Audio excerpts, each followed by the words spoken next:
Take Giants. Alright, तो मैंने इस तरीके से लिख के दिया। जैसे ही मैं दबाऊंगा यहां पर एंटर, कुछ छूट तो नहीं रहा, बस मैं ये देख चेक कर लेता हूं। नाम हो गया, डेट हो गई, लोगो हो गया, पार्ट टाइम टैग वन हो गया, ये भी हो गया, ये भी हो गया, दैट्स इट। एंड अगर मैं यहां पर जाके दबाऊंगा एंटर तो ये मुझे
कंप्लीट अरे ऑफ ऑब्जेक्ट्स बना के दे देगा, जिसमें मेरा काम हो जाएगा। तो इसने मुझे एक अरे ऑफ ऑब्जेक्ट्स बना के दिया है, जो कि है मेटा एंड क्लियरबिट amazon.com। ये मतलब मुझे लोगो बना के, मैं सब कुछ बना के दे रहा है, ठीक है। कुछ इस तरीके से हमारा अरे ऑफ ऑब्जेक्ट दिखाई दे रहा है। अच्छा भाई देवे, जब तक ये बना रहा है तब तक मैं तुम्हें कोई अच्छी चीज बताऊं क्या? आ जाओ, देखो देखो देखो देखो देखो, यहाँ पर आ जाओ। आपके पास ऐप हुआ करता था ना, अब आपके पास यहाँ पर एक अरे दिखाई था, अरे हुआ करता था आपका कुछ ऐसा। चलो मैं ये हटाता हूँ।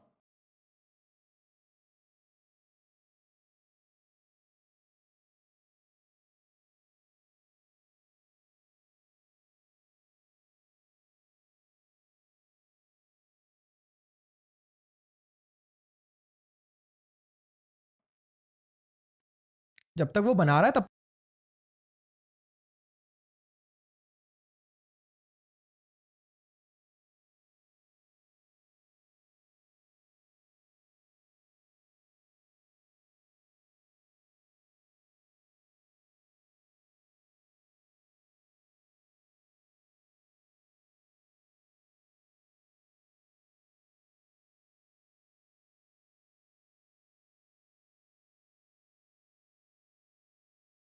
तक मैं कुछ काम की चीज। चलो मैं ये हटाता, तब तक मैं तुम्हें कोई अच्छी चीज बताऊं क्या? आ जाओ, देखो देखो देखो देखो, यहाँ पर आ जाओ। आपके पास ऐप हुआ करता था ना, अब आपके पास यहाँ पर एक अरे दिखाई था, अरे हुआ करता था आपका कुछ ऐसा। चलो मैं ये हटाता हूँ। जब तक वो बना रहा है तब तक मैं कुछ काम की चीज बता देता हूँ यार भाई, इतना क्यों डर रहे हो? सुनो, पैरेंट डिफ था। अब आपने मान लेते हैं कि आपने बनाया एक अरे ARR करके, और आपने यहाँ पर इसके अंदर 3 चीजें लिखी हैं। अब अगर आप यहाँ पर करते हैं ARR.map एंड फंक्शन बनाते हैं, एंड यहाँ पर जाके आप रिटर्न करते हैं हेलो, तो 3 बार हेलो दिखता था। बढ़िया। अगर आप रिटर्न करते हैं H1 इसके अंदर हे लिखा हुआ है, तो आपको 3 बार H1 दिखाई देते थे। अब अगर मैं यहाँ पर जाके LM लिखता हूँ और यहाँ पर इसके अंदर LM पास करता हूँ, तो LM दिखाई दे रहा है, कोई परेशानी नहीं है ना। अगर मैं यहाँ पर लिखता हूँ कार्ड, क्या लिखता हूँ कार्ड, तो यहाँ पे कितने कार्ड्स बनेंगे? रिटर्न क्या करा आपने? कार्ड रिटर्न करा, कितने कार्ड्स बने? यहाँ पर आपके 3 कार्ड्स बने। 3 कार्ड्स क्यों बने भैया? 3 कार्ड्स मेरे पीआई भाई इसलिए बने, ये अमेज़न क्यों नहीं दिखाई दे रहा? और ये टेक्स्ट ओके, ये आपने तो लिखा था। समझ आ रहा है?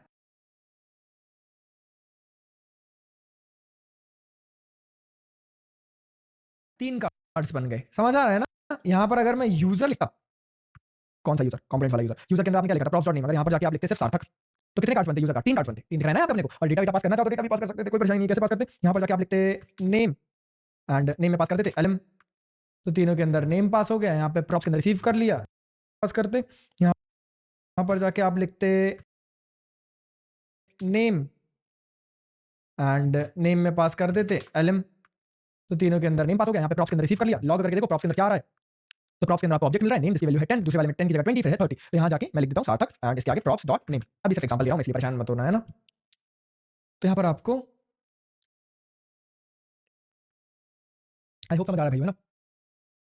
ठीक है, ठीक है, चलो। तो यहाँ तक मुझे लगता है सब कुछ बढ़िया। सार्थक 10, सार्थक 20, सार्थक 30 यहाँ पर आपको दिखाई दे रहा है। और ये कुछ इस तरीके से दिखाई दे रहा है, क्यों? क्योंकि आपने यहाँ पर जाके यूजर को चलाया, हर बार यूजर को चलाया तो उसके अंदर नेम पास करा, हर बार नेम के अंदर LM अलग पास हुआ है, हर बार LM अगर अलग पास हुआ है तो हर बार LM के अंदर यहाँ पे प्रॉप्स के अंदर डेटा अलग मिलेगा ना। याद करो, जब हम मल्टीपल बार नेम के अंदर अलग अलग चीजें लिखते तो कर सकते थे, हमने यहाँ पर LM बना दिया। इसको देखो, एक बार घूर के देखो, ध्यान से देखो, तुम्हें ऑटोमेटिकली समझ आने लगेगा हो क्या रहा है एग्जैक्टली। वीडियो को पॉज करो और ध्यान से देखो, ध्यान से देखो। अलग अलग चीजें लिखते थे तो कर सकते थे, हमने यहाँ पर LM बना दिया।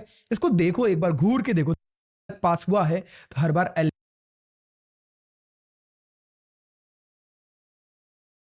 के अंदर यहाँ पे प्रॉप्स के अंदर डेटा अलग मिलेगा ना। याद करो, जब हम मल्टीपल बार नेम के अंदर अलग अलग चीजें लिखते थे तो कर सकते थे, हमने यहाँ पे LM बना दिया। इसको देखो, एक बार घूर के देखो, ध्यान से देखो, तुम्हें ऑटोमेटिकली समझ आने लगेगा हो क्या रहा है एग्जैक्टली। वीडियो को पॉज करो और ध्यान से देखो, ठीक है? समझ आ गया ना? अब सुनो मेरी बात ध्यान से। मेरा अरे बनके तैयार है, मैंने उस अरे को कहा कॉपी,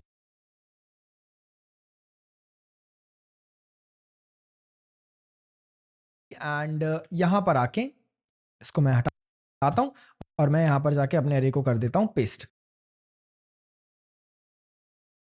एंड यहाँ पर आके इसको मैं हटाता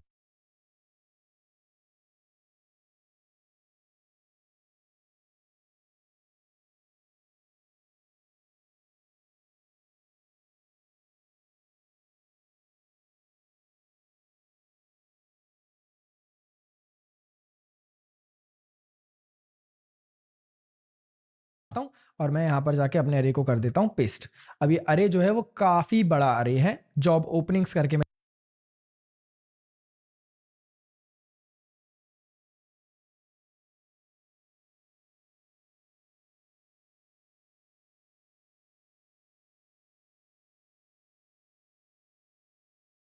अरे को कहा कॉपी, एंड यहाँ पर आके इसको मैं हटाता हूँ और मैं यहाँ पर जाके अपने अरे को कर देता हूँ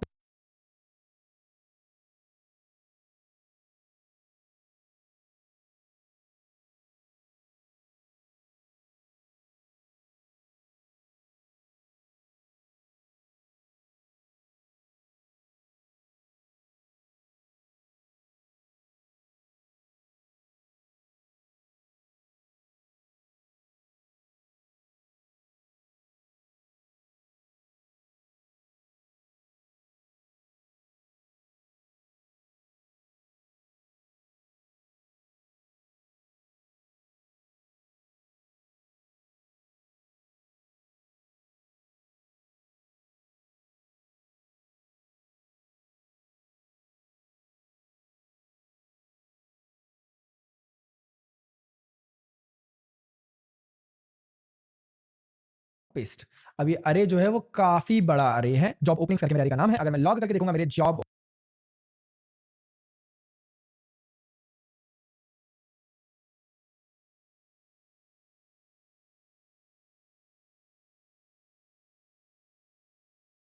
ओपनिंग्स नाम के अरे को, तो मुझे यहाँ पर देखने को मिलेगा कि यहाँ पर 10 एलिमेंट्स का अरे है। मैं ओपन करता हूँ, 0th एलिमेंट बैठा हुआ है हमारा brand logo, and there are several things जो मुझे यहाँ पर दिखाई दे रही हैं।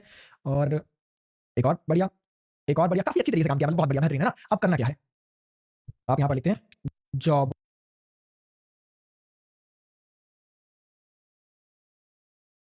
ओपनिंग्स डॉट मैप, आपने मैप करते टाइम बनाया फंक्शन, एंड यहां पर जाके आपने कुछ इस तरीके से लिख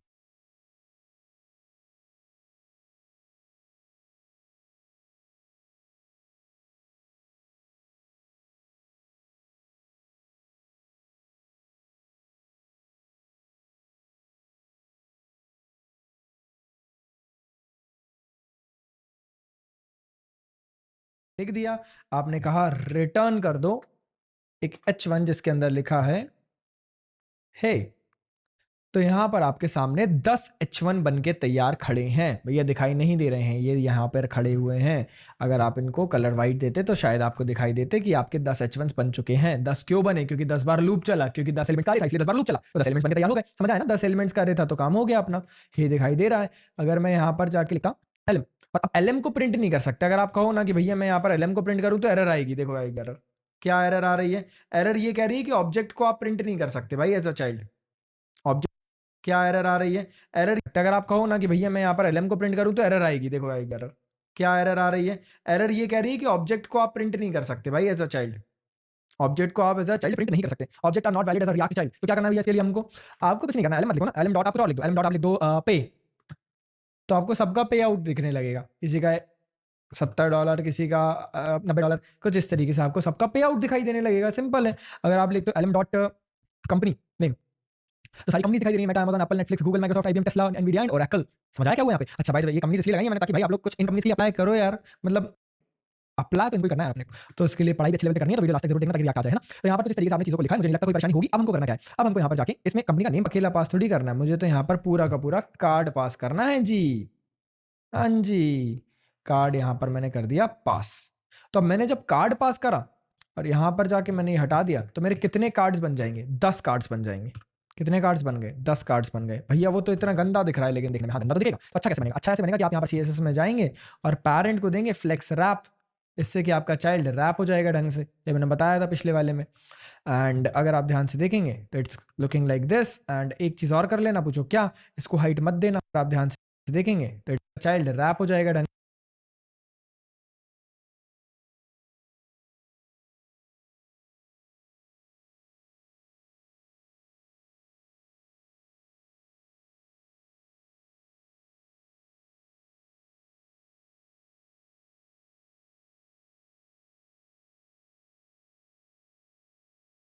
से। ये मैंने बताया था पिछले वाले में।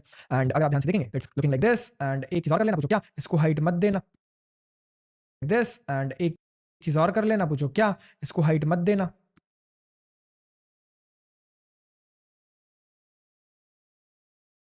तो ऑटोमेटिकली अपनी हाइट को एक्सटेंड कर लेगा। आई होप ये भी समझ आया होगा आपको। तो मुझे लगता है ये तो आप लोगों को समझ आ गया है। मैं इस पे काम करता हूँ, मैं इसको देता हूँ मिन हाइट। मिन हाइट मतलब मिनिमम हाइट कम से कम कितनी होनी चाहिए? 100 VH। तो कम से कम 100 VH, उसके ऊपर देता हूँ मिन हाइट।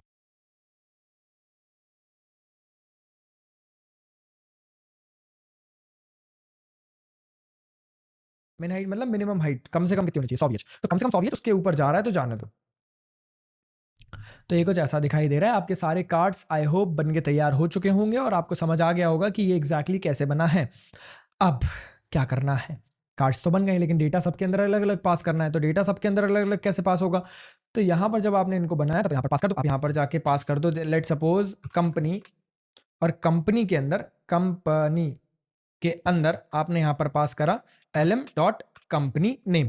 तो अब इससे होगा क्या? जब आप यूजर के अंदर यहाँ पर जाओगे, ये यूजर तो मैंने टाइम पास के लिए बना लिया था, इसको हटा। तो अब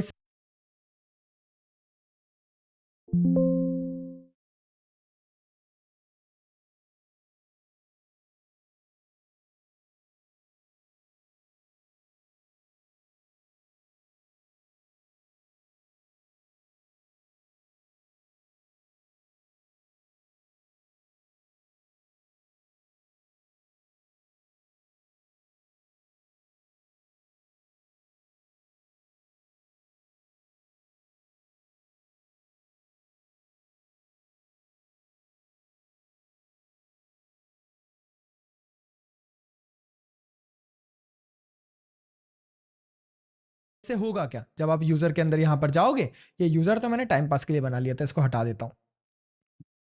आपके अंदर रिपोर्ट नहीं करके रखा रखा रखा, हटाओ। ये रिएक्ट वाली लाइन में हटाओ, काम नहीं है तो चीज़ों को हटाओ।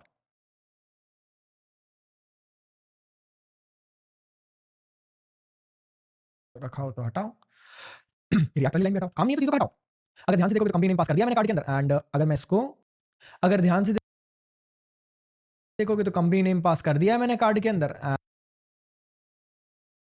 काम नहीं है तो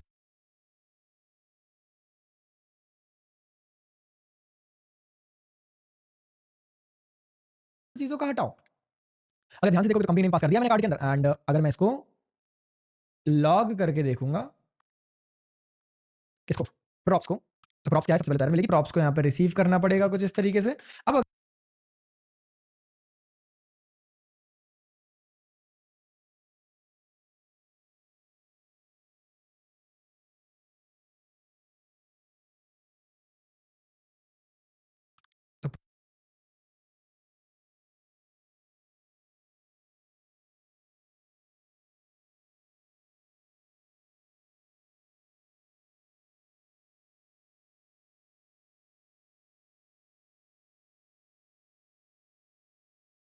प्रॉप्स क्या है, सबसे पहले तो एरर मिलेगी, प्रॉप्स को यहाँ पे रिसीव करना पड़ेगा कुछ इस तरीके से। अब अगर मैं प्रॉप्स को देखूंगा तो मुझे यहाँ पर मिल रहा है ऑब्जेक्ट हर बार नया ऑब्जेक्ट, और यहाँ पर आपको मिल रही है एक error. Error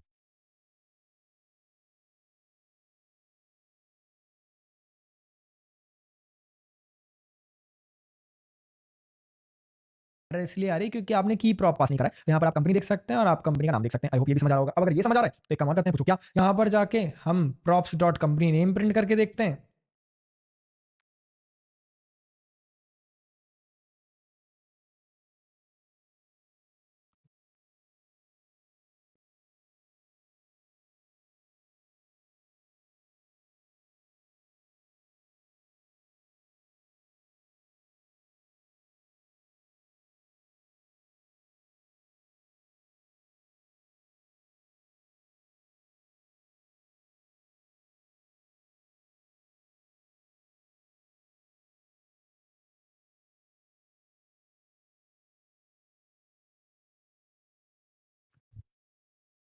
props dot company name जैसा कोई एग्जिस्ट नहीं करता, क्यों, क्योंकि आपने यहाँ पे भेजा किस नाम से, कंपनी नाम से। तो यहाँ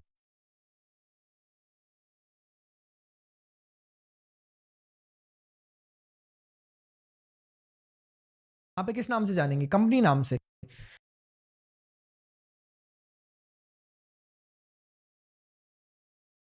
नहीं करता, क्यों, क्योंकि आपने यहाँ पे भेजा किस नाम से, कंपनी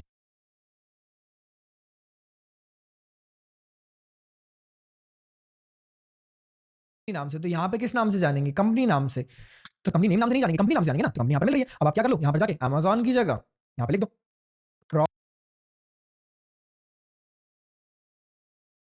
प्रॉप्स डॉट कंपनी।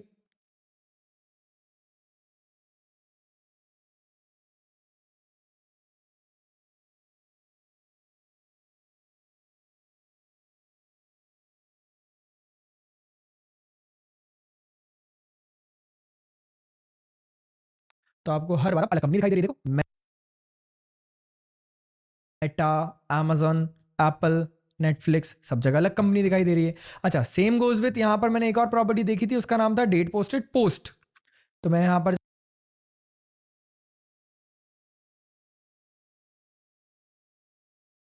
जाके एक चीज करूंगा, मैंने लिखा पोस्ट एंड इक्वल टू करके मैंने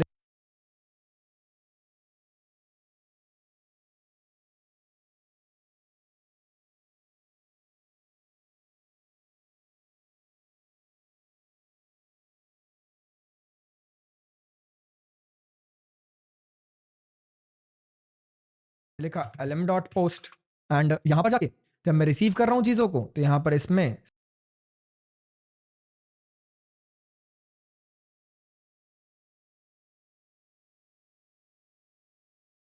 सेम चीज में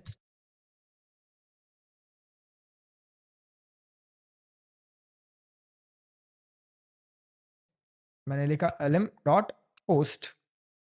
भैया lm क्या था, ये lm नहीं था, सॉरी, प्रॉप्स था, प्रॉप्स डॉट पोस्ट।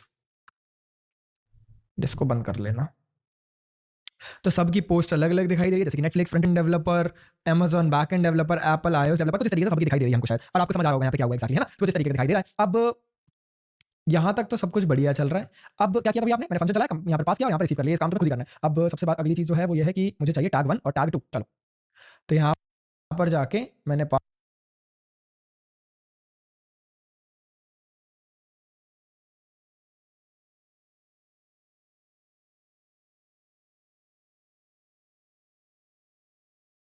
पास कर दिया। मैं इसको शॉर्ट में कैसे करते हैं वो भी बताऊंगा, परेशान मत होना।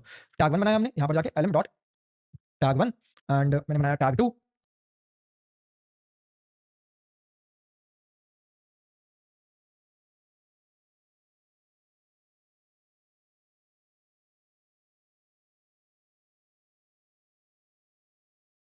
तो यहाँ पर जाके मैंने लिखा lm डॉट टैग 2। जब यहाँ पर मैं गया तो यहाँ पर जाके इसकी जगह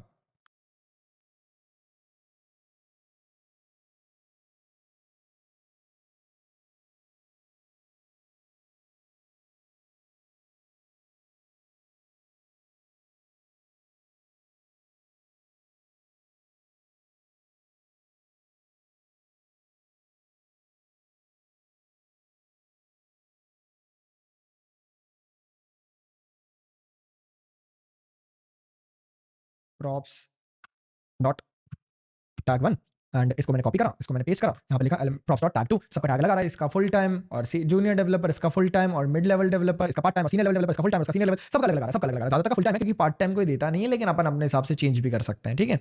इसके अलावा प्राइस को चेंज करते हैं, तो यहाँ पर जाके प्राइस पे जो भी नाम था अपन उसको लिखते हैं। तो मैंने यहाँ पे लिखा पे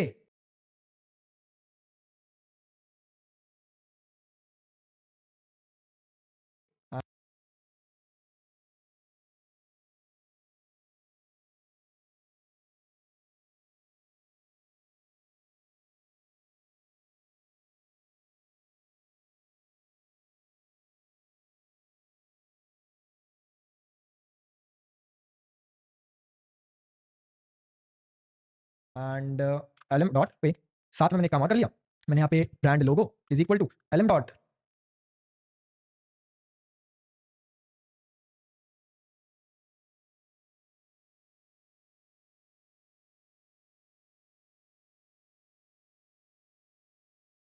ब्रांड लोगो, दैट्स इट, ठीक है। और यहाँ पर जाके मैं देखूंगा तो ये जो प्राइस लिखा हुआ था ना, इसको मैं यहाँ पर जाता हूँ, कट करता हूँ और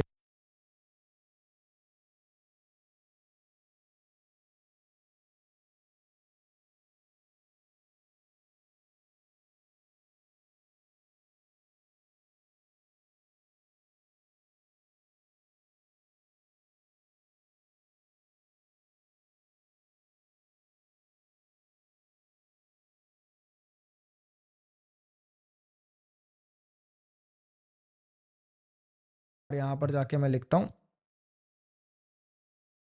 एलएम नहीं, एलएम नहीं, सॉरी, क्या लिखते थे हम लोग। मैंने बस डेटा को फिल आउट किया, आपने इतने ध्यान से अगर समझा होगा ना, जितनी ध्यान से मैं पढ़ा रहा था, तो आपका काम बहुत आसान हो जाता। प्रॉप्स डॉट क्या लिखना था अपने को, प्रॉप्स डॉट पे, भूल गया था मैं, सॉरी। प्रॉप्स डॉट पे में सबका अलग अलग पे दिखाई दे रहा है, डॉलर मतलब डॉलर ऑलरेडी दे रहा है, भूल गया था मैं, सॉरी। प्रॉप्स डॉट पे में सबका अलग अलग पे दिखाई दे रहा है, डॉलर मत लगाओ, डॉलर ऑलरेडी दिया है। तो $65 पर आवर और कुछ इस तरीके से यहाँ पर अपने को दिखाई दे रहा है, सबका अलग अलग पे आउट है। नेटफ्लिक्स सबसे ज्यादा पैसे दे रहा है भाई, नेटफ्लिक्स, और बाप रे एनवीडिया सबसे ज्यादा दे रहा है, क्योंकि एनवीडिया सबसे ज्यादा चल रहा है आज के टाइम पे। बहुत बढ़िया, वेरी नाइस। अच्छा, एक और इंपॉर्टेंट चीज, मैं लोगो भी पास कर चुका हूँ शायद, तो वो भी रिसीव कर लेता हूँ। यहाँ पर ये पूरा लिखने की जगह, यूआरएल लिखने की जगह। अब अगर लोगो नहीं है, क्योंकि जीपीटी लोगो कई बार सही नहीं दे पाता, तो हम अपने हिसाब से उसको बाद में चेंज कर लेंगे। अभी के लिए तो देखते हैं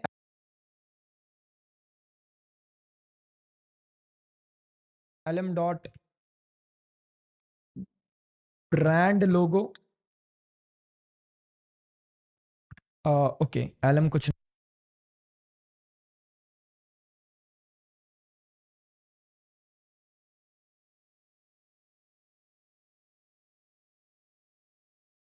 नहीं है, प्रॉप्स है। ओके, अभी आया क्यों नहीं लोगो भैया ऊपर, और ये क्यों ऐसा दिखाई देने लगा? क्योंकि आपका लोगो जो है ये एग्जिस्ट नहीं करती है यूआरएल। अरे करती तो है यार, करती तो है, तो फिर क्या दिक्कत है, हे भगवान। क्या मैंने यहाँ पर इमेज टैग में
कुछ गलत कर दिया। इमेज दिख रही थी, हाँ कुछ इस तरीके से दिखाई दे रही थी। यहाँ पर आपने पास करा एलएम डॉट ब्रांड लोगो को, स्पेलिंग शायद आपने सही गलत लिखी दी थी, सही लिखी है ब्रांड लोगो।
यहाँ पर मैं जाऊंगा, इमेज को यहाँ पे हटाऊंगा, कर्ली ब्रेसेस लिखूंगा, मैं लिखूंगा यहाँ पे props dot brand logo exactly like this. यार कहीं ना कहीं तो अपन मिस्टेक कर रहे हैं यार। बाय द वे हाँ ये रिस्पॉन्सिव भी है। टॉप जो है उसमें एक इमेज है। इमेज कहाँ है? इमेज इमेज का यूआरएल सही है, सारसी के अंदर यहाँ पे यूआरएल आ रहा है, ये सही यूआरएल आ रहा है।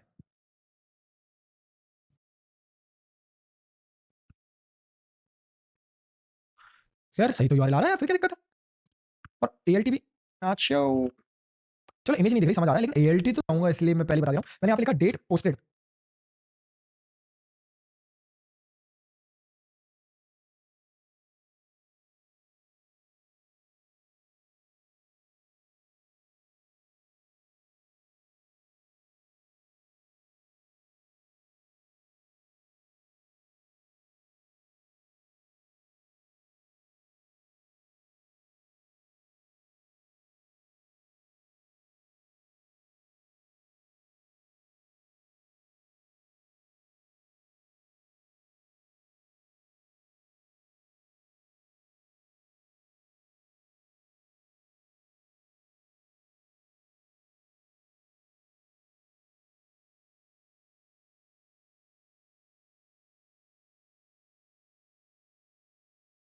LM dot date posted, and यहाँ पर जाके मैंने किस नाम से भेजा, by the way brand logo सही लिखा है, सब कुछ, अपन परेशान मत हो।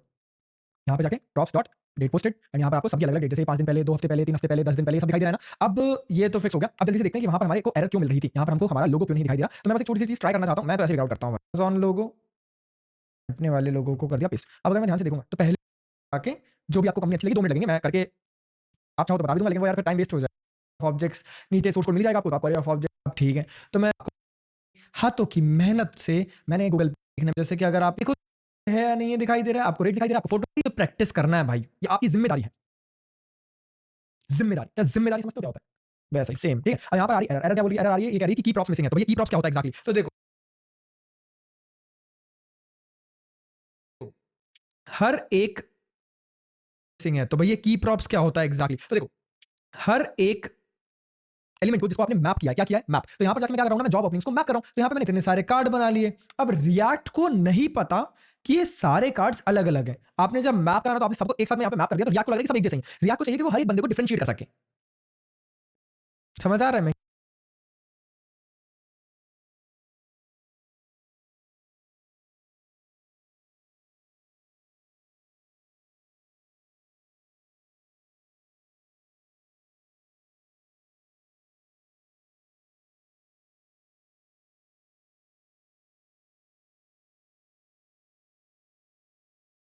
मैं क्या कहना चाह रहा हूँ, जैसे कॉलेज में आप जाते हो, तो कॉलेज में आपके जो टीचर्स हैं, उनकी नजर में सारे स्टूडेंट्स एक जैसे हैं, लेकिन वो आइडेंटिफाई कर भाई आपका रोल नंबर, ये आपका रोल नंबर ये है, तो वो डिफरेंशिएट कर पाते हैं उनके लिए, क्योंकि बहुत सारे बच्चे से मिलते हैं ना भाई, तो उनके लिए वो सब एक जैसे हैं। सब हमारी तरह नहीं होते हैं ना भाई, कि मतलब स्टूडेंट्स को याद रखा जाए, हम तो रखते हैं भाई। अगर कोई मेरा पुराना स्टूडेंट देख रहा है ना वीडियो, तो बताना मुझे कमेंट में भाई, मेरे को याद होगा गारंटी। और अगर मेरे साथ उसकी फोटो होगी तो मैं वो भी बताऊंगा। तो कार्ड यहाँ पर आपने बनाया, रिएक्ट को पता नहीं है कि ये कार्ड भाई आपने जो बनाया, हर एक कार्ड को यूनिक की देनी जरूरी है, कि क्या होता है कि बेसिकली आईडी की तरह होती है। रिएक्ट को पता चल जाता है कि ये एलिमेंट अलग है। अब प्रॉब्लम क्या है ना, कि कैसे पास कर सकते हो, जब आप मैप करते हैं तो आपके पास एलएम के साथ में यहाँ पे मिलता है आईडीएक्स।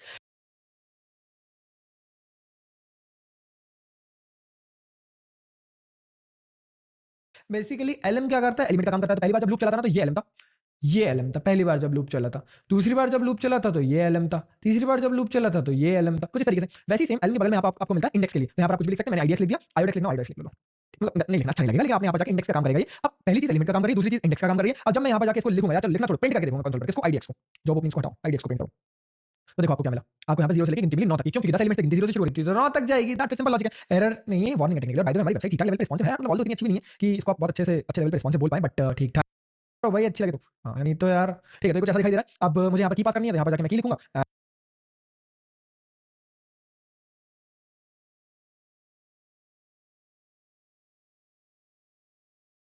एंड की वैल्यू मैं पास कर दूंगा आईडीएक्स। अब प्रॉब्लम क्या है ना, कि यहाँ पर मुझे एक और वार्निंग मिलेगी, कि नहीं वार्निंग नहीं मिल रही है, हो गया, अरे नहीं वार्निंग नहीं मिल रही है, खत्म हो गया फिक्स। लेकिन ये पता है मेरे हिसाब से अच्छा तरीका नहीं है कि आप अपने कंपोनेंट को डायरेक्टली की पास कर दो, ये अच्छा तरीका नहीं है। तो पता है मैं क्या करता हूँ, मैं यहाँ पर जाके इसको कट करता हूँ,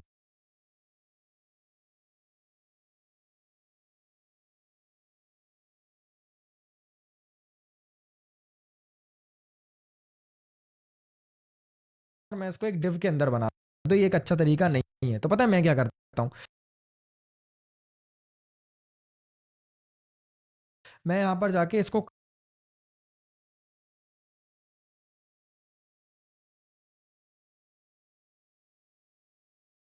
कट करता हूं और मैं इसको एक डिव के अंदर बनाता हूं।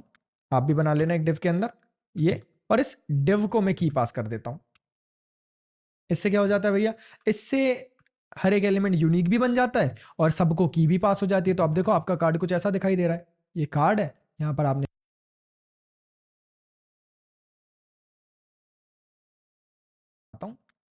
आप भी बना लेना एक डिव के अंदर।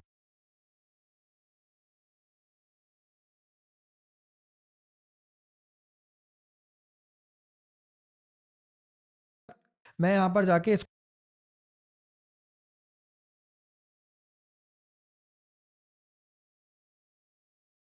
कट करता हूं और मैं इसको एक डिव के अंदर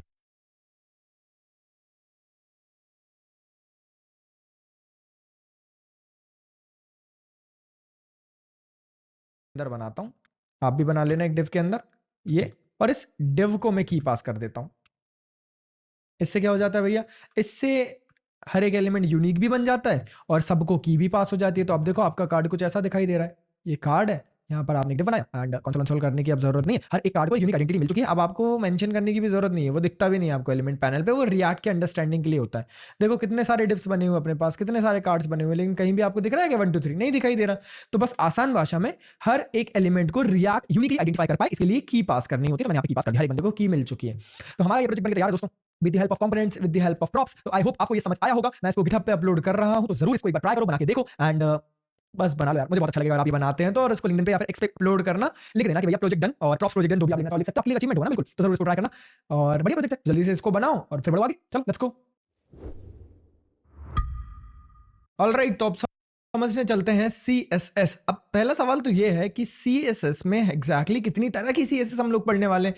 तो सबसे पहले तो हम लोग एक बार ये समझ चुके हैं, बाय द वे मैंने एक फोल्डर बनाया है 05 CSS करके, एंड यहाँ पर app.jsx को खाली कर दिया है, index.css को खाली कर दिया है, जो कि मैं आपको बता चुका हूँ 4-5 बार। तो हम बार बार सेम चीज रिपीट करके कोई फायदा नहीं है, आपको कुछ ऐसा आउटपुट दिखाई देगा, दिखाई देगा, don't worry about that. npm run dev sorry cd 05 CSS और फिर npm run dev, आपको आउटपुट दिखाई देगा कुछ इस तरीके से। ऑलराइट, तो अब यहाँ पर जाके पहला टाइप ऑफ सीएसएस हमने पढ़ लिया था कि यहाँ पर हमारे पास एक ग्लोबल सीएसएस है, यहाँ पर इंडेक्स.css हमको मिलती है, जिसमें मैंने जो लिखा वो सब पर अप्लाई हो जाएगा। हमने जो कार्ड वाला प्रोजेक्ट बनाया है अभी थोड़ी देर पहले, उसमें आपको समझ आ गया होगा कि किस तरीके से हम इसको यूज कर सकते हैं, एक जगह पे पूरे कोड की चीज लिखो। अब प्रॉब्लम ये है कि एक के अंदर सारी सीएसएस लिखेंगे ना तो थोड़ा सा हॉश पॉश हो जाएगा। ये छोटे प्रोजेक्ट्स के लिए तो ठीक ठाक है, बेसिक कोई प्रोजेक्ट बना रहे हो, टू डू लिस्ट बना रहे हो, इस टाइप का कुछ। लेकिन जब हम बड़ा प्रोजेक्ट बनाएंगे तो उसमें तो प्रॉब्लम आएगी, हाँ या ना। तो उसके लिए हमको क्या करना है वो सुनो ध्यान से। हम लोग यहाँ पर जाके, ये कुछ इस तरीके का दिखाई दे रहा है, बाय द वे मैं अपने फोन ऐप को बंद कर लेता हूँ, नहीं तो ठीक है, बढ़िया बढ़िया। चलिए ठीक है, अब हम बढ़ते हैं थोड़ा सा आगे की तरफ। अगर आप ध्यान से देखेंगे index.css यहाँ पर था, मैं क्या करता हूँ ना, मैं यहाँ पर बनाया हूँ एक कंपोनेंट्स नाम का फोल्डर 05 CSS के अंदर, जिसके अंदर मैंने एक नैवबार बनाया है। अगर मैं इसको हटा के फिर से एक और बार बनाने जाऊं तो भी सेम चीज ही करूंगा मैं, या फिर छोड़ू, चलो मैंने यहाँ पे कंपोनेंट्स नाम का फोल्डर बनाया, इसके अंदर मैंने बनाया है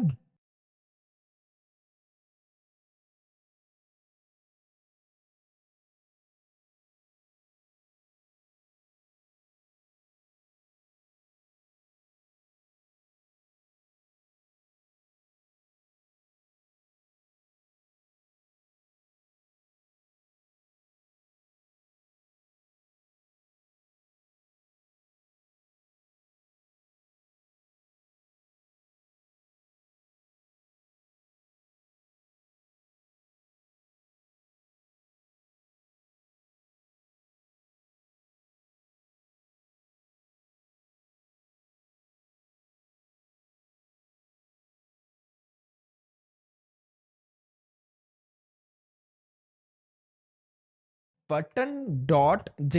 मैं आपको ठीक है, बढ़िया बढ़िया, चलिए ठीक है, अब हम बढ़ते हैं थोड़ा सा आगे की तरफ। अगर आप ध्यान से देखेंगे इंडेक्स और सीएसएस यहाँ पर था, मैं क्या करता हूँ ना, मैं यहाँ पर बनाया हूँ एक कंपोनेंट्स नाम का फोल्डर 05 सीएसएस के अंदर, जिसके अंदर मैंने एक नैवबार बनाया है। अगर मैं इसको हटा के फिर से एक और बार बनाने जाऊँ तो भी सेम चीज करूंगा मैं, या फिर छोड़ दूं, चलो मैंने यहाँ पे कंपोनेंट्स नाम का फोल्डर बनाया, इसके अंदर मैंने बनाया है बटन डॉट जेएसएक्स। एक मैंने सिंपल सी बटन बनाई है, कोई परेशानी नहीं, ठीक है। उसके अलावा मैंने बनाया है यहाँ पर कार्ड, या फिर चलो हेडर बना लेते हैं, तो हेडर डॉट जेएसएक्स। ऐसे नाम मत लिखना हेडर का, मैंने तो जल्दीबाजी में लिख दिया, मैं मजबूर, लेकिन आप नहीं, आपके पास बहुत समय है। RAFCE यहाँ पर लिख दिया हेडर, एंड RAFCE यहाँ पर लिख दिया button. I hope this is fine, आपको सबको समझ आया यहाँ पर क्या हुआ है, ठीक है। अब यहाँ पर जाकर अगर मुझे इनके अंदर सीएसएस लिखना है तो मैं क्या कर सकता हूँ, तो सबसे बेस्ट अप्रोच ये रहेगी, या तो मैं यहाँ पर डायरेक्ट लिख दूँ कि चलो ठीक है भाई, बटन के अंदर यहाँ पर जाके मैंने एक क्लास दे दी है इसको बटन करके, एंड यहाँ पर मैं इसको यहाँ पर जाके मैं दिस इज बटन नॉर्मल से यहाँ पर लिखा है, अगर मुझे इसको app.jsx में यूज करना है तो मैं app.jsx में जाऊंगा, यहाँ पर जाके मैं सिंपली बटन नाम का कंपोनेंट उठाऊंगा और मेरे पास आ गया बटन, एंड सीरियसली मैं यहाँ पर बटन को यूज कर पाऊंगा। ये कुछ दिख क्यों नहीं रहा, क्योंकि आपने इसकी सीएसएस में लिखा, आपने इसको क्लास पास करी है ना, बटन बटन मत करो बीटीएन कर दो, एंड index.css में जाना, यहाँ पर .btn कर लेना, बैकग्राउंड कलर रेड कर देना, तो यहाँ पर आपको कुछ ऐसा दिखाई देने लगेगा। आपने कहा विड्थ रहेगी आपकी फिट कंटेंट एंड पैडिंग रहेगी ऊपर नीचे 10 राइट लेफ्ट 20 पिक्सल, तो ये कुछ ऐसा दिखाई देने लगेगा। आई होप आपको ये समझ आया होगा। Border radius 5 pixel and margin दे देता हूं मैं 5 पिक्सल की, तो ये कुछ ऐसा दिखा, ये बटन है। अब मैं इसको जितनी बार चाहे उतनी बार यूज कर सकता हूं, क्योंकि मैंने ये जो कोड लिखा है वो यहाँ पर लिखा है। तो प्रॉब्लम ये होगी कि अगर मैं गलती से हेडर बनाऊं यहाँ पर, और हेडर के अंदर भी मैं सेम चीज करूं, मैंने क्लास नेम दे दिया है इसको, क्या क्लास नेम दे सकते हैं इसको, अपन इसको क्लास नेम दे सकते हैं हेड, हेडर ही दे देते हैं, एंड यहाँ पर जाके मैंने लिख दिया, मान लेते हैं शेरियंस, और यहाँ पर मैंने बनाई है बटन, शेरियंस को मैं डालता हूँ एक H3 के अंदर, एंड यहाँ पर मैं हूँ, या फिर मैंने लिख दिया मान लेते हैं यहाँ पर अभी के लिए login. As you guys can see यहाँ पर भी हेडर नहीं दिखाई दे रहा है। मैं यहाँ पर जाकर अगर ऐप के अंदर हेडर यूज करने जाऊँ तो मैं हेडर यूज कर पाऊंगा, तो मुझे यहाँ पर हेडर दिखाई देने लगा जिसमें शेरियंस लिखा है और लॉगिन लिखा है। अगर मुझे इसका भी कोड लिखना है तो मैं यहाँ पर जाऊंगा, से मैंने हेडर के अंदर इस बटन को क्लास दे दी बीटीएन, तो इस पे भी वही बीटीएन वाली प्रॉपर्टीज अप्लाई हो जाएंगी, जो कि सही चीज नहीं है, क्योंकि मैं बार-बार सेम चीज को नहीं करना चाहता यूज भाई, मतलब मैं चाहता हूं कि इसके लिए अलग बटन बने। समझ आ रहा है ना क्या होता है यहाँ पे? तो इसके अंदर सब कुछ लिखने की जगह मैं यहाँ पर अब ये जो इंडेक्स है मैंने ग्लोबल के लिए रखा है, तो इसमें मैं कुछ नहीं रखूंगा, बस ये जो मैं बॉयलर लिखता था ये रखूंगा, या फिर टेलविन का कुछ कोड लिखना था वो रखूंगा। मैं सारसी के अंदर बनाऊंगा एक फोल्डर जिसका नाम रखूंगा मैं स्टाइल्स, ठीक है। अब इस स्टाइल्स के अंदर यहाँ पर जाके मैं एक फाइल बनाऊंगा जिसका नाम रखूंगा button.css, एंड इसी के अंदर मैं बनाऊंगा header.css। जो भी बटन स्पेसिफिक कोड था, कहां गया वो बटन स्पेसिफिक कोड जो हमने यहाँ पे लिखा था, ये वाला जो भी बटन स्पेसिफिक कोड था वो आप इस button.css में लिख लो। जो भी हेडर स्पेसिफिक कोड था कुछ और भी लिख देते हैं, जैसे कि बैकग्राउंड कलर तो दे दिया था अपने, डिस्प्ले दे देते हैं फ्लेक्स, अलाइन आइटम दे देते हैं सेंटर, जैसे कंटेंट दे देते हैं स्पेस बिटवीन, तो ये कुछ ऐसा दिखाई देने लगेगा। हल्की सी इसको भी पैडिंग दे देते हैं 10 पिक्सल 20 पिक्सल, एंड मार्जिन दे देते हैं 5 पिक्सल का। देख सकते हैं तो ये कुछ ऐसा दिखाई दे रहा है हमको, हमारा हेडर है ना। मैंने यहाँ पर हेडर स्पेसिफिक कोड जो लिखा था वो मैंने लिख दिया header.css में, तो देखो कितना आसान हो गया काम। button.css में बटन का कोड है, header.css में हेडर का कोड है, एंड index.css में सिर्फ boilerplate लिखी है, तो अपन छेड़ेंगे नहीं। अब अगर मुझे button.css में इस CSS को यूज करना है तो मैं यहाँ पर जाके इंपोर्ट कर लूंगा डॉट स्लैश, कहां पर आप तो भाई सब अभी इस फोल्डर में कंपोनेंट्स में, आपको कहां जाना है स्टाइल्स में जाना है, तो डॉट स्लैश की जगह डॉट डॉट स्लैश कर देना, स्टाइल्स में जाना, स्लैश लगा के button.css लगा देना, और इसको इंपोर्ट किसी भी नाम से कर सकते हैं या फिर डायरेक्टली ऐसे इंपोर्ट कर सकते हो कुछ इस तरीके से। तो मैंने स्टाइल्स में यहाँ पर जाके बटन को इंपोर्ट कर लिया। अगर इसको क्लास बटन दी है और इसकी सीएसएस में बटन का लिए कुछ लिखा है तो उस पर वो अप्लाई हो जाएगा। क्या यहाँ तक समझ आया? Same goes with this one. अगर मुझे इसमें हेडर का यूज करना है, अब हेडर में रिफ्रेश नहीं किया था, सॉरी, तभी मैं सुन रहा हूं, मेरी मम्मी का कॉल आ रहा है यार, जरा 1 मिनट का पॉज लेना, फिर अपन चलते हैं, कंटिन्यू करते हैं। मम्मी का कॉल उठाना जरूरी है, बहुत इंपॉर्टेंट होता है, नहीं तो बहुत गुस्सा करती है वो। ऑलराइट, तो मम्मी से बात कर लिया भाई। एक्चुअली मेरे घर पे वॉलपेपर लग रहा है, मतलब ये मैं अभी ऑफिस में हूँ शेयरिंग्स में, मैं घर पे थोड़ा सा सेटअप बना रहा हूँ, क्योंकि प्रॉब्लम क्या होती है ना, मैं घर पहुंचता हूँ 11:30-12 बजे के आसपास, सुबह भी मैं यहाँ पे 10 सवा 10 बजे आ जाता हूँ, तो जब इतना लेट घर पहुंचता हूँ तो घर वालों को थोड़ा टाइम नहीं दे पाता हूँ यार। तो अगर मैं सोचूं कि रात को जल्दी घर चले जाऊँ, प्रॉब्लम ये है कि भाई घर जाके क्लास कैसे लोगे, क्योंकि घर पे इतना अच्छा सेटअप नहीं है जितना यहाँ पर बना हुआ है, या फिर घर पे अगर कुछ रिकॉर्ड करना है या फिर मुझे कुछ अपने पर्सनल चैनल के लिए रिकॉर्ड करना है तो उसमें प्रॉब्लम होती है। बाय द वे मेरा खुद का भी पर्सनल पेज है इंस्टा पे, इन केस अगर आप मुझे पसंद करते हैं तो वहां पर जाके देख सकते हैं, मिल सकते हैं, मुझसे बात कर सकते हैं। This is me. अभी 15.6 है, ऊपर वाले ने चाहा तो जब तक आप देखोगे तब तक थोड़े से बढ़ जाएंगे, या फिर अगर आप चाहो तो फॉलो भी कर सकते हो, मतलब काफी अच्छी अच्छी चीजें डालता रहता हूँ मैं। अभी तो थोड़ी सी कम चीजें डाली है, लेकिन हाँ अच्छे से डालूंगा, और यूट्यूब पे भी कुछ पढ़ाऊंगा। लेकिन हाँ, बाय द वे वापस आते हैं यहाँ पर, अगर आप ध्यान से देखेंगे तो यहाँ पर हेडर के लिए मैंने यहाँ पर कोड लिख दिया header.css में। तो बटन के अंदर अगर मुझे इंपोर्ट करना था तो देखना, याद रखना, इंपोर्ट करो तो इंपोर्ट फलाना एज फ्रॉम ऐसे नहीं करना, सिर्फ इतना लिखना है, स्मूथ करो पहले तो। इंपोर्ट क्या इंपोर्ट करना है, तो डॉट स्लैश नहीं, dot dot slash styles slash button.css। तो अब यहाँ पर ये जो बटन है ना, ये बटन का CSS लिखा हुआ है इस button.css में, ये भी तरीका बहुत सारे लोग फॉलो करते हैं। अब यहाँ पर जाके आपको कुछ ऐसा दिखाई देगा। अगर मैं हेडर के लिए सेम काम करना चाहता हूँ तो यहाँ पर भी मैं सेम काम करूंगा, मैं लिखूंगा इंपोर्ट डॉट डॉट, ऐसे नहीं लिखते, dot dot slash style slash header.css। तो यहाँ पर हेडर के लिए जो भी प्रॉपर्टीज आप लिखना चाहते हैं वो आपको अप्लाई होती हुई दिख जाएंगे। पता है खास बात क्या, अगर मैं इसको क्लास दूंगा ना btn तो इस पे अप्लाई नहीं होगा। एक मिनट, header.css, तो यहाँ पर हेडर के लिए जो भी प्रॉपर्टीज आप लिखना चाहते हैं वो आपको अप्लाई होती हुई दिख जाएंगे। पता है खास बात क्या, अगर मैं इसको क्लास दूंगा ना btn तो इस पे अप्लाई नहीं होगा। एक मिनट, क्या आपने यहाँ पर, ये तो btn के अंदर लिखा हुआ है, ये हेडर के अंदर लिखा हुआ है ऐसा इसलिए हो रहा है क्योंकि ये दोनों चीजें यहाँ पर लिखी हुई हैं एक साथ, तो वो दोनों कोलाइड हो रही हैं। समझ रहे हो क्या हो रहा है? यही प्रॉब्लम है इसके साथ, ये दोनों जब कोलाइड होते हैं तो आगे जाके अपने को दिक्कत होती है भाई। इस वजह से इसको भी ज्यादा प्रेफर नहीं किया जाता, मतलब जो मैंने प्रॉब्लम बताई थी, ऑल्दो आपने कोड तो सेपरेट कर लिया है, लेकिन जब आप इसको रेंडर करने जाएंगे तो बटन को जब पढ़ा तो उसकी सीएसएस भी आ गई, हेडर को जब पढ़ा तो उसकी सीएसएस भी आ गई, तो जब रेंडर हुआ तो दोनों की प्रॉपर्टीज यहाँ पर मुझे रीडेबल फॉर्म में दिखाई दे रही हैं। आई होप आप समझ पा रहे हो, राइट? तो अगर मैं देखूंगा यहाँ पर जाके तो बटन के अंदर की चीजें मुझे यहाँ पर भी रिफ्लेक्ट होती दिखाई दे रही हैं, यहाँ पर तो दिखाई दे रही थी, यहाँ पर भी रिफ्लेक्ट होती दिखाई दे रही है, सॉरी यहाँ पर अगर मैंने क्लास बटन पास कर दिया तो इस वजह से ये टाइप ऑफ सीएसएस को ज्यादा प्रेफर नहीं किया जाता। इससे बेटर होता है मॉड्यूल सीएसएस। क्या बोलते हो उसको भाई, मॉड्यूल सीएसएस। तो थोड़ा सा मैं फोल्डर स्ट्रक्चर को चेंज करना चाहूंगा, समझना ध्यान से कैसे। मैं यहाँ पे इंपोर्ट स्टेटमेंट हटा रहा हूँ, अब ध्यान से देखना क्या करना है। मैंने यहाँ पे कंपोनेंट्स नाम का फोल्डर बनाया था, बोलो हाँ। कंपोनेंट्स नाम के फोल्डर के अंदर यहाँ पर आपने सारे कंपोनेंट्स रखे हुए थे, एंड स्टाइल्स नाम के फोल्डर के अंदर यहाँ पर आपने सारी स्टाइल्स रखी हुई थी। ये बटन इसका काम करेगा, हेडर इसका काम करेगा। अब मैं यहाँ पर जाके थोड़ा सा फोल्डर स्ट्रक्चर चेंज करना चाहता हूँ। मैं बटन के अंदर यहाँ पर जाके एक काम करूं, अगर तो या सीएसएस लिखा रहने दो, बार बार लिखना पड़ेगा। कंपोनेंट्स के अंदर जाके यहाँ पर मैं बनाता हूं फोल्डर जिसका नाम रखा मैंने बटन। क्या नाम रखा मैंने? बटन। इस बटन नाम के फोल्डर के अंदर button.jsx है, बोलो हाँ। एंड इसी कंपोनेंट्स के अंदर मेरे पास रखा हुआ है एक हेडर, उसके अंदर header.jsx है। इसका भी बहुत चेंज कर दिया मैंने, तो स्ट्रक्चर समझना, मॉड्यूल सीएसएस समझा, बहुत काम की चीज है।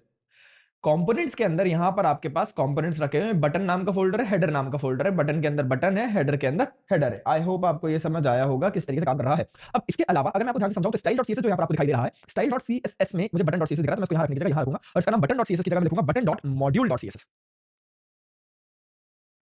Same goes with this header CSS, जब मैं इसको यहाँ पर पेस्ट कर दूंगा एंड यहाँ पर मैं इसका नाम रखूंगा header.module.css। तो देखो कितना आसान हो गया। एक बटन नाम का फोल्डर है जिसमें बटन का JSX है, उसी की CSS है। हेडर नाम का फोल्डर, उसके अंदर हेडर का JSX है, उसी की CSS है। अब जब ये दोनों चीजें मेरे पास यहाँ पर आ चुकी हैं तो मैं यहाँ पर जाके काम किस तरीके से, अभी तो दोनों यहाँ पर कुछ ऐसे दिखाई दे रहे हैं, दिस इज बटन और शेयरिंग और लॉगिन दोनों ऐसे दिखाई दे रहे हैं। अब अगर मैं यहाँ पर जाके क्या करता हूँ, मैं यहाँ पर जाके बटन के अंदर इंपोर्ट करता हूँ। इंपोर्ट कैसे करेंगे वो भी सुनना ध्यान से। यहाँ पे आपने क्लास बनाई थी बटन नाम की, तो आप एक काम कीजिए, यहाँ पे क्लास बटन नहीं देंगे, आप बताता हूँ कैसे करेंगे अपन लोग। यहाँ तक समझ आया ना क्या हुआ। अब मैं यहाँ पर जाके इंपोर्ट करूंगा, कहाँ से, डॉट/ से। क्या इंपोर्ट करूंगा, स्टाइल्स इंपोर्ट करूंगा। स्टाइल्स करके आपने यहाँ पर कुछ इंपोर्ट कर लिया है। अब यहाँ पर आप जाएंगे, यहाँ पर जाके आप कहेंगे क्लास नेम एंड अब यहाँ पर जाके क्लास नेम की जगह आप डायरेक्टली स्टाइल भी दे सकते हैं। Style is equal to styles dot BTN. भैया ये बीटीएन कहां से आया, ये बीटीएन मेरे प्यारे भाई यहां से आया। अगर हम देखेंगे यहाँ पर आउटपुट तो हमें कुछ भी नहीं दिखाई देगा क्योंकि हमें ऐसे नहीं करना होता। शायद हमको यहाँ पर क्लास नेम के अंदर लिखना होता है। ऑलराइट, पास हो गया, दैट्स इट। मैं पहले तो इसकी थीम चेंज करता हूं, ऑल्दो मैं पता सच बताऊं तो ये भी यूज नहीं करता हूं ज्यादा टाइम मैं पर्सनली, क्योंकि मैं टेलमेंट प्रेफर करता हूं या फिर मैं कोई कंपोनेंट लाइब्रेरी प्रेफर करता हूं, मैं वो भी सिखाऊंगा कैसे यूज करना है। लेकिन यहाँ पर कुछ इस तरीके से दिखाई देगा। मैंने क्लास में यहाँ पर जाके स्टाइल्स का बटन नाम का एलिमेंट यहाँ पर पास कर दिया है। Same goes with this header. तो यहाँ पर जाएंगे हम, यहाँ पर जाके हम कहेंगे इंपोर्ट कर लो ./header.module.css से। क्या इंपोर्ट कर लो, तो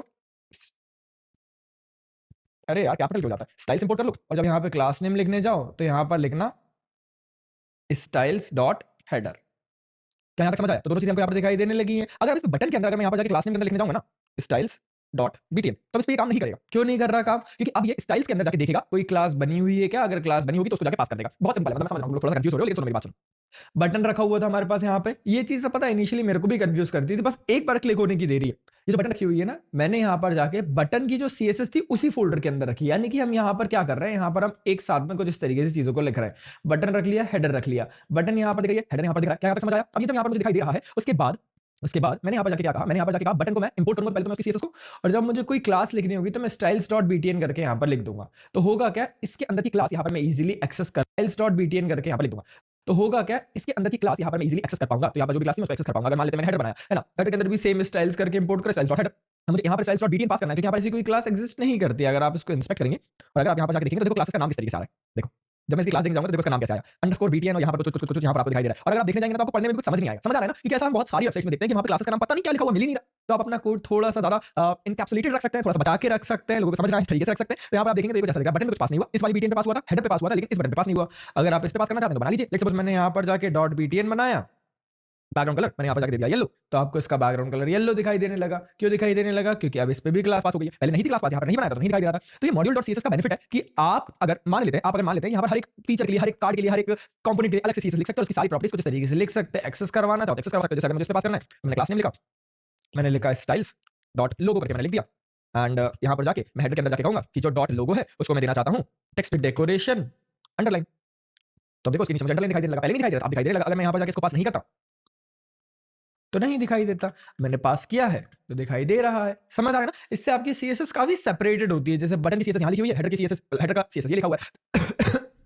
जो नॉर्मल CSS लिखने का तरीका था उसमें ये प्रॉब्लम होती है कि आपने एक क्लास कोई जगह पे यूज कर लिया तो वो सब जगह यूज हो जाएगी, लेकिन मॉड्यूल में थोड़ा सा काम इंटैक्ट रहता है। समझ रहे हो ना मैं क्या कह रहा हूँ। तो बटन वाली चीजों को सिर्फ बटन एक्सेस कर पाएगा, हेडर वाली चीजों को सिर्फ हेडर एक्सेस कर पाएगा। क्या यहाँ तक क्लियर है। अब हम बढ़ते हैं आगे की तरफ और अब हम समझते हैं टेलविंड CSS को। टेलविंड समझा रहा हूँ, जल्दी से ध्यान से सुनो। cd.npm create वीर। यार भाई देखो सुनो, जो भी मेरी वीडियो देख रहा है, अगर मैं यहाँ तक टेके हो ना, एक एक चीज प्रैक्टिस करनी है। मुझे पता है तुम्हारा मन बार बार कहेगा तुमसे कि यार छोड़ो ये तो समझ आ गया, जब तक हाथ से नहीं लिखोगे ना तब तक बुद्धि में नहीं जाएगा, 1-2 दिन में भूल जाओगे, या थोड़ा सा ज्यादा दिन में भी भूल सकते हो। लेकिन प्लीज प्रैक्टिस कर लेना क्योंकि यहाँ पे होता है खतरनाक मैजिक समझते हो, मैजिक, हमारे यहाँ मैजिक चलता है।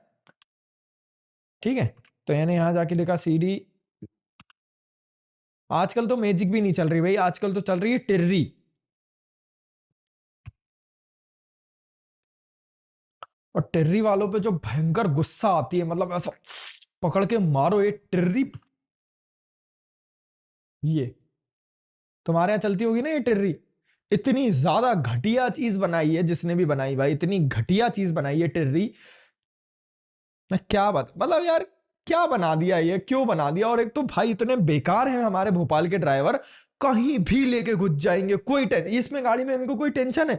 जाके किसी में भी ठोक दी, इधर उधर पटक दी, जाके गड्ढे में कूद गई, जाके कोई बाइक वाला सीधे सीधे जा रहा है, रॉन्ग साइड से आगे ठोक। बहुत बेकार चीज बनाई जिसने भी बनाई, टिर्री भाई। तुम्हारे यहाँ क्या बोलते हैं इसको, टिर्री को? हमारे यहाँ कभी टिर्री बोलते हैं, कभी टमटम बोलते हैं। टमटम, टमटम इसको भी बोलते हैं, है ना? टमटम, हाँ, ये टमटम, इसको भी टमटम बोलते हैं, टिर्री बोलते हैं, है ना? और क्या बोलते हैं इसको? टुक टुक बोलते हैं, टुक टुक। तो ऐसे बहुत सारे नाम है इसके, हर जगह जगह जगह अलग अलग नाम है भाइयों इसके। अब सबका अपना अपना है। हमारे यहाँ टिर्री बोलते हैं, आप लोगों क्या क्या बोलते हैं, प्लीज लेट मी नो। सो बेकार गाड़ी भाई, आप लोग लेना गलती से भी। एनपीएम रनडर यहाँ पर हमारा काम हो चुका है, एंड टेलविंड का नाम से यहाँ पर हमारा बन के तैयार है। अब मैं एसआरसी के अंदर जाऊंगा, app.jsx के अंदर जाऊंगा, एंड इसको कर लूंगा RAFCE। अब पता है, मैं तुम्हें एक चीज बताता हूँ, देखो ध्यान से, मैं तुम्हें यूट्यूब पे लेके चलता हूँ।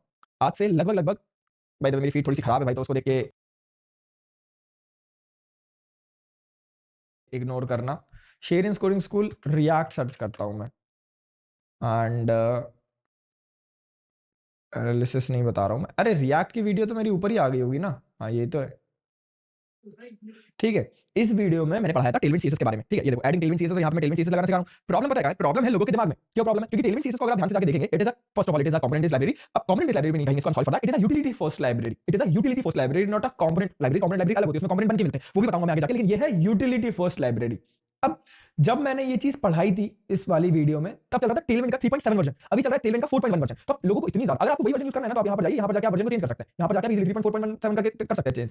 लेकिन मैं क्या बताऊं भाई, लोग ऐसे पागल हो गए, भैया टेलविंड नहीं चल रही, गलत टेलविंड पढ़ा दी। अरे भाई मैंने गलत नहीं पढ़ाई थी, टेलविंड का वर्जन ही चेंज हो गया, तो इसमें मेरी क्या गलती? समझ रहे हो ना मैं क्या कहना चाह रहा हूं? ठीक है, तो सुनो, आप बन के तैयार है यहाँ पर। अब मैं गया सबसे पहले तो बाय द वे लाइब्रेरी है, उसका नाम है टेलविंड सीएसएस। क्या नाम है? Tailwind CSS. It is a utility first library. हम बूटस्ट्रैप वगैरह नहीं पढ़ाते हैं। बूटस्ट्रैप राजा अकबर को जानते हो? राजा अकबर को, राजा अकबर ने सोचा था कि वो अपने साम्राज्य की रचना के लिए, मैनेजमेंट के लिए एक वेबसाइट बनाएंगे, तो उन्होंने एक वेब डेवलपर को हायर करा था, उसका नाम था बीरबल।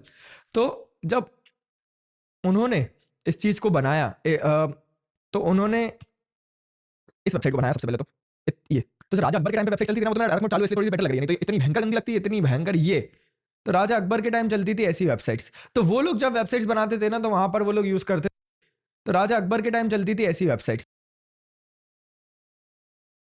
तो वो लोग जब वेबसाइट्स बनाते थे ना, तो वहां पर वो लोग यूज करते थे बूटस्ट्रैप का। बूटस्ट्रैप हो गया पुराना, टेलविंड है नई चीज, इसको सीखो, काम भी आएगी आगे, ठीक है। अपने रिज्यूमे में एटलीस्ट लिख पाओगे, मुझे एक सीएसएस की लाइब्रेरी आती है जिसका नाम टेलविंड है, तो सामने वाला समझेगा ये बंदा थोड़ा सा मॉडर्न है। समझ रहे हो ना? बूटस्ट्रैप लिख मत देना गलती से, मुझे दिख मत जाना बूटस्ट्रैप लिखे हुए तुम कहीं भी। समझ रहे हो ना? बूटस्ट्रैप लिख मत देना गलती से, मुझे दिख मत जाना बूटस्ट्रैप लिखे हुए तुम लोग कहीं भी। बोल मत देना कमेंट में भैया बूटस्ट्रैप नहीं पढ़ाया, गुस्सा आ जाती है मेरे को। क्या सर्च करूंगा मैं गूगल पे? टेलविंड सीएसएस, एंड मैं पहली वेबसाइट पर जाऊंगा। It is a utility first CSS framework, and use करना कितना आसान है वो बताता हूँ। गेट स्टार्टेड पे क्लिक करेंगे। अब देखो ध्यान से, मेरे भाई सुनो सुनो सुनो। जैसे हम यहाँ पर जाएंगे, वी हैव मल्टीपल ऑप्शंस। या तो हम सीएसएस वीट के साथ यूज कर सकते हैं, टेलविंड सीएसएस, या तो पोस्ट सीएसएस के साथ यूज कर सकते हैं, सीएलआई वर्जन यूज कर सकते हैं, कोई फ्रेमवर्क यूज करो जैसे कि नेक्स्ट.जेएस, तो उसके क्या गाइड्स होते हैं, एंड सीडीएन यूज करना है तो वहां पे जाके सीडीएन को यूज कर सकते हैं। मेरा फोन डिस्चार्ज अलग होने लगा है ना, लेकिन हमें सीडीएन से मतलब नहीं, हम वीट यूज कर रहे हैं। वीट मतलब यार हम लोग को वीट से हमने फोल्डर बनाया था, तो वीट हम लोग यूज कर रहे हैं। तो मैं यहाँ पर जाऊंगा यूजिंग वीट वाले ऑप्शन पे, तो मैंने यहाँ पर क्या करा था, कंफ्यूज हो जाते तुम लोग। पहली वेबसाइट पर गया था, गेट स्टार्टेड पे क्लिक करा था, यहाँ पर जाके यूजिंग वीट वाले ऑप्शन पे ही क्लिक रखना, स्क्रॉल करना। अब आपसे कहेगा कि भाई क्रिएट योर प्रोजेक्ट। इसका मतलब क्या है? प्रोजेक्ट बनाओ। अब अंधे बहरों की तरह बिल्कुल एकदम पागल मत हो जाना जो भी लिखा उसके लिए। फोल्डर बना चुके हो तुम लोग ऑलरेडी, बना चुके हो ना, npm create वीट करके फोल्डर ऑलरेडी बना चुके हो, तो काहे के लिए दोबारा फोल्डर बनाना? स्क्रॉल करो, सेकंड पॉइंट क्या करा है, इंस्टॉल करना है टेलविंड सीएसएस। तो यहाँ पर जाके इस कमांड को कर लिया मैंने कॉपी, एंड कंट्रोल कमांड सी, जो भी आप लिखना चाहे, मैं कंट्रोल सी लिखता हूं और कंट्रोल वी करके मैंने कर दिया पेस्ट। तो ये बेसिकली क्या करेगा, ये टेलविंड सीएसएस इंस्टॉल कर देगा, और टेलविंड सीएसएस की डिपेंडेंसी जो कि वीट के लिए काम करती है उसको इंस्टॉल कर देगा। तो बस यूजिंग वीट वाले ऑप्शन पर जाना, अगर मुझे फॉलो करो तो पता होगा अच्छे से, इसको कॉपी कर लेना अच्छे से और यहाँ जाके कर देना पेस्ट। जैसे ही आप एंटर दबाएंगे, इंस्टॉल हो रही है, तब तक यहाँ पर जाके टेलविंड सीएसएस, एक मिनट सॉरी, इसको मत करना कॉपी, इसको मत करना, ये तो फोल्डर बनाने वाली चीज थी ना, इसको कर लेना कॉपी, सॉरी भाई, सॉरी, इसको कर लेना कॉपी। अब अगर आपने कर लिया ना, तो आपको अपने वीट प्लगइन को जाके बताना पड़ेगा कि आप टेलविंड यूज कर रहे हैं। तो सबसे पहले कॉन्फ़िगरेशंस करना पड़ेगा। मैंने बहुत ज्यादा जूम कर रखा था, तो मैं जूम आउट कर रहा हूं हल्का सा। आपको कॉन्फ़िगरेशंस, अरे यार इधर से बंद हो जाना यार, ये जूम करना ही पड़ेगा, दिमाग खराब हो रहा है मेरा। कॉन्फ़िगर द वीट प्लगइन यहाँ पर ये कह रहा है मुझसे, तो यहाँ पर जाके टेलविंड जो वीट वाला वर्जन है ना, जो आपने डिपेंडेंसी जब आपने इंस्टॉल करा तो टेलविंड सीएसएस तो आ गई, साथ में टेलविंड/वीट भी आ गया। तो इसको आपको इनिशियलाइज करना पड़ेगा। तो यहाँ पर जाके इंपोर्ट टेलविंड सीएसएस, ये जो लिखना है आपको, एक फाइल बनानी है, वापस से आप अपना सर्वर स्टार्ट कर सकते हो, कोई परेशानी नहीं है। npm run dev ये कमांड चला लेना, npm इंस्टॉल टेलविंड वाली, एंड यहाँ पर आओगे वीट.config.js। अब सुनो, यहाँ पर भी डायरेक्ट सब कुछ नहीं करना, इस लाइन को कॉपी करना, यहाँ पर जाके पेस्ट कर देना। अब पता है बहुत सारे लोग क्या करेंगे, इस पूरे को कॉपी करेंगे, यहाँ पर जाके कर देंगे पेस्ट। ये नहीं करना होता, नहीं तो रिएक्ट काम नहीं करेगा। आप करेंगे इस पूरे को कॉपी करेंगे, यहाँ जाके कर देंगे पेस्ट, ये नहीं करना होता, नहीं तो रिएक्ट काम नहीं करेगा। आपको क्या करना है, आपको यहाँ पर जाके आपको यहाँ पर जाके इस लाइन को कॉपी करना है, यहाँ पर जाके पेस्ट करना है एंड स्क्रॉल करना है और ये जो टेलविंड को चलाने वाला फंक्शन है इसको कॉपी करना है और इसको रिएक्ट के आगे जाके लिख देना। अब वेनिला टेलविंड यूज नहीं करें, वेनिला जावास्क्रिप्ट यूज नहीं करें ना, रिएक्ट यूज करें। तो आपको चाहिए कि रिएक्ट भी चले, हमारे पास रिएक्ट का प्लगइन जो वीडियो में होता है वो भी चले एंड टेलविंड का प्लगइन जो है वो भी चले। तो आप यहाँ पे कुछ इस तरीके से चीजों को लिखेंगे। ऑलराइट, तो कुछ इस तरीके से आप यहाँ पर इंपोर्ट करेंगे टेलविंड सीएसएस को, यहाँ पर रिएक्ट के साथ में टेलविंड को भी लिख देंगे। जब हम यहाँ पर करेंगे स्क्रॉल तो यहाँ पर आपको इंपोर्ट टेलविंड सीएसएस दिखाई दे रहा है। यहाँ पर जाके अब ये वाली कमांड जो है आपको करनी है कॉपी एंड ले जाके अपने index.css में भी बॉयलरप्लेट की जरूरत नहीं है, जाके कर देना पेस्ट। अब आप अपने कोड में कहीं भी टेलविंड सीएसएस यूज कर सकते हैं। इनके अगर आपको क्लासेस याद नहीं है तो आप एक एक्सटेंशन इंस्टॉल कर सकते हैं जिसका नाम है टेलविंड इंटेलिजेंस, में भी टेलविंड सीएसएस इंटेलिजेंस, इसको इंस्टॉल कर सकते हैं। इससे होता क्या है कि आपको सजेशंस आने लगते हैं, जैसे देखो ये लिखा है तो इसको सजेशंस आने ना यहाँ पर, वैसे आपको भी सजेशंस आने लगते हैं। तो टेलविंड सीएसएस इंटेलिजेंस इंस्टॉल कर लेना and Tailwind CSS intelligence with hex colour, ये नहीं चाहिए, हाईलाइट इंटेलिजेंस नहीं, ये भी नहीं चाहिए। अरे ठीक है, तुम समझ गए ना क्या करना है, जल्दी से फटाफट टेलविंड सीएसएस को इंस्टॉल कर लेना एंड अब अगर मैं यहाँ पर जाऊंगा और मैं यहाँ पर जाके स्टेप्स आपको बताऊं फिर से तो ध्यान से देखना। आपने क्या करा था सबसे पहले, तो आपने टेलविंड को इंस्टॉल करा, टर्मिनल खोलना, इंस्टॉल कर लेना, इसको जैसे मैंने लिखा वैसे जाके लिखना, टेलविंड वाली लाइन कॉपी पेस्ट करिए, रिएक्ट के कॉमा लगा के यहाँ पर हमने लिख दिया और आसान ही हो गया काम, पता है टेक्निकली हमारा। एंड app.jsx में यहाँ पर जाके सॉरी index.css में यहाँ पर जाके इंपोर्ट कर लेना टेलविंड सीएसएस को। चलो इतना करो फटाफट। उसके बाद हमको क्या करना है, कोई भी क्लास यूज करनी है। तो लेट्स सपोज मैंने यहाँ पर जाके क्लास यूज करी है बीजी रेड 600, हो गया, समझ आया क्या हुआ यहाँ पे। अच्छा भैया, और अगर मुझे कोई और चीज देनी है, हाइट विड्थ वगैरह देनी है, तो this is not a Tailwind tutorial bye the वे मेरे प्यारे भाइयों, वो मेरे प्यारे भोले भाइयों, this is not a Tailwind tutorial, this is a react tutorial. तो मैं आपको हाइट फुल विड्थ फुल, वैसे तो ये नहीं लेगा, इसको हाइट दे देना स्क्रीन एंड बीजी दे देना। अरे ग्रे की स्पेलिंग क्या होती है, ग्रे ऐसे लिखते हैं, ऐसे लिखते हैं ग्रे, हाइट बीजी ग्रे 500। हाँ अब आया ना, अब आया ना अच्छे से। 900 दे दो, चलो आ जाओ। तो ये कुछ ऐसा दिखाई देगा, समझ आ रहा है ना क्या हुआ यहाँ पे। तो मैंने टेलविंड सीएसएस लगा दिया है एंड अब मैं आपको क्या चाहता हूँ, ध्यान से सुनना मेरी बात, है ना। आपको सुन के काफी लेम लगेगा, लेकिन मेरा टारगेट क्या है, मेरा टारगेट है कि इस वीडियो को आप खत्म करो उससे पहले आपको अच्छे से रिएक्ट जेएस आ जाए, कुछ भी रिएक्ट जेएस रिलेटेड आप कर पाए। तो सबसे इंपॉर्टेंट चीज होती है ना, रिएक्ट से आपको यूआई बनाना चाहिए। अगर आपने इसको एक बार मास्टर कर लिया ना, तो कोई भी वेबसाइट आपको दिख रही है, कोई भी वेबसाइट, मान लो कि कोई वेबसाइट आपके सामने, आप अगर उसको एचटीएमएल और सीएसएस से बना लेते हैं, मैं चाहता हूं कि आप उसको एचटीएमएल सीएसएस से बनाना छोड़ो, अब रिएक्ट से बनाओ, फंक्शनल ऐड मत करो, सिर्फ यूआई बनाओ, सिर्फ यूआई। तो यहां पर हम लोग क्या करेंगे, हम लोग एक प्रोजेक्ट बनाएंगे, मैं आपकी प्रोजेक्ट ढूंढ के रखता हूं। हम लोग एक प्रोजेक्ट बनाएंगे एंटायरली विद रिएक्ट जेएस, जिसमें हम कंपोनेंट्स के फॉर्म में चीजों को बेक करेंगे, जिसमें हम टेलविंड सीएसएस का यूज करेंगे, जिसमें हम प्रॉप्स के थ्रू डेटा पास करेंगे। तो एक जैसे मल्टीपल कंपोनेंट्स होंगे तो उन्हें भी यूज में ले पाएंगे। समझ रहे हो मैं क्या कहना चाह रहा हूं। हम लोग एक बढ़िया वेबसाइट बनाते हैं with help of Tailwind components props और रिएक्ट की हेल्प से बढ़िया वेबसाइट प्रैक्टिस करते हैं, फिर हम आगे बढ़ेंगे। ठीक है, चलो वेबसाइट प्रैक्टिस करते हैं। तो प्रोजेक्ट बनाने की तरफ चलते हैं। मैंने ज्यादा तो नहीं ढूंढा, मतलब ऑनेस्टली बताऊंगा, लेकिन मुझे ये प्रोजेक्ट थोड़ा सा ठीक लगा। यहाँ पर हम टेलविंड का ठीक-ठाक यूज कर पाएंगे एंड हम यहाँ पे कंपोनेंट बेस्ड आर्किटेक्चर जो हम पढ़ रहे हैं ना उसका भी अच्छे से यूज कर पाएंगे। तो यहाँ पर जाके प्रॉप्स के थ्रू हम यहाँ पे सेम कंपोनेंट कैसे बनाते हैं और यहाँ पे तो सिर्फ 3 दिख रहे हैं। मैं इसको चाहता हूँ थोड़ा सा स्क्रॉलेबल बनाना, तो हम इसको स्क्रॉल भी कर पाएंगे एंड अगर आप कहोगे तो ये वाला पेज बना लेंगे, मतलब आप कहोगे कैसे, आप तो घर पे बैठे हो ना, आप तो वीडियो देख रहे हो, तो अगर आप कहोगे तो मुझे सुनाई कैसे देगा, ये भी एक इंपॉर्टेंट चीज है, कमेंट करके। लेकिन कमेंट तो वीडियो डालने के बाद होगा ना, तो ठीक है मैं बना दूंगा, परेशान मत।